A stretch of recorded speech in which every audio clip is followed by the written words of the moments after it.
Hello guys, আমি Chandrakant and welcome back to my new another mini blog. তো আজকে আরও একটা নতুন মিনি ব্লগ নিয়ে তোমাদের সাথে এসে গেছি।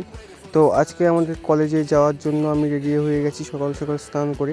তো তখন বাজে প্রায় 11:30। আজকে আমি একটু লেট করেই যাচ্ছি কলেজে। তো দেন বাজার থেকে চলে আসি কলেজে, আর বাজারে একটু ভিড় রয়েছে কারণ এখন আজকে আমাদের বাজারে হচ্ছিল দুয়ারে সরকার ক্যাম্প, তো সেই জন্যই লোকজনটা বেশি ছিল। দেন চলে আসি কলেজের মধ্যে, আর খানিকক্ষণ ক্লাস করার পরেই আমাদের ফিস্ট হওয়ার জন্য একটা কথা হয়েছিল, কিন্তু আমি জানতাম না। তো হঠাৎ করেই ফিস্ট করতে যাওয়ার জন্য চলে আসি। আর এই দেখো গাইস, আমাদের গরিবের হিরো আলম যাচ্ছে। তারপরে আমরা ফিস্টের জন্য যাচ্ছি লোকেশান খুঁজতে। হাতে দেখতেই পাচ্ছ ব্যাগ রয়েছে, ব্যাগের মধ্যে খাবার রয়েছে। আর দেখো এটা হচ্ছে নদী, কি সুন্দর লাগছে তখন জোয়ারের সময়। আর এখানে নদী বাঁধটা ভেঙে ভেঙে ঢুকে গেছে গ্রামের মধ্যে, সেই নদী বাঁধটা সরু হয়ে গেছে। দেখতেই পাচ্ছ তোমরা নদী বাঁধটা কতটা পরিমাণে সরু। আর আমরা 7-8 জনই যাচ্ছিলাম একসঙ্গে, স্যারকে ধরে 8 জন ছিল। তো দেন তারপরে একটা লোকেশান ভালো জায়গায় খুঁজেও পাই, আর তারপরে সবাই মিলে বসেও পড়ি খাওয়ার জন্য। আর আজকে আমাদের মেনুতে ছিল মাংস কষা অ্যান্ড লুচি তরকারি।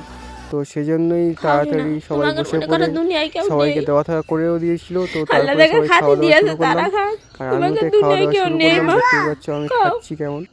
তো তারপরে আমরা ওখানে খানিকক্ষণ খাওয়া দাওয়া করার পরে ঘোরাঘুরি করার পরে বেরিয়ে আসি বাড়ি আসার জন্য। আর যেহেতু তখন প্রায় 3টে বাজতে যায়, আর আমাদেরকে এবার বাড়িও ফিরতে হবে সেই জন্য, আর স্যারকেও বাড়ি ফিরতে হবে।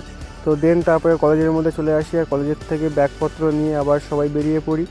আর তারপরে স্যাররা চলে যায় খেয়াঘাটে, আর আমি চলে আসি আমার বাড়ির রাস্তায়। দেখতেই পাচ্ছ তখন দুপুরের সময়, আর রোদটাও দেখতে পাচ্ছ কতটা পরিমাণে রোদ, চড়া রোদ পড়েছে এখানটায়। আর বাজারটা ফাঁকাই দেখতে পাচ্ছ তোমরা।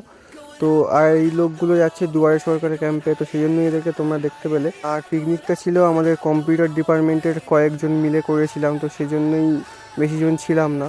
তো তারপরে চলে আসি আমাদের বাড়ির রাস্তায়। আর তো চলো গাইস, আজকের ব্লগটা এখানে শেষ করছি। তো কেমন হয়েছে সবাই কমেন্টে অবশ্যই জানিও।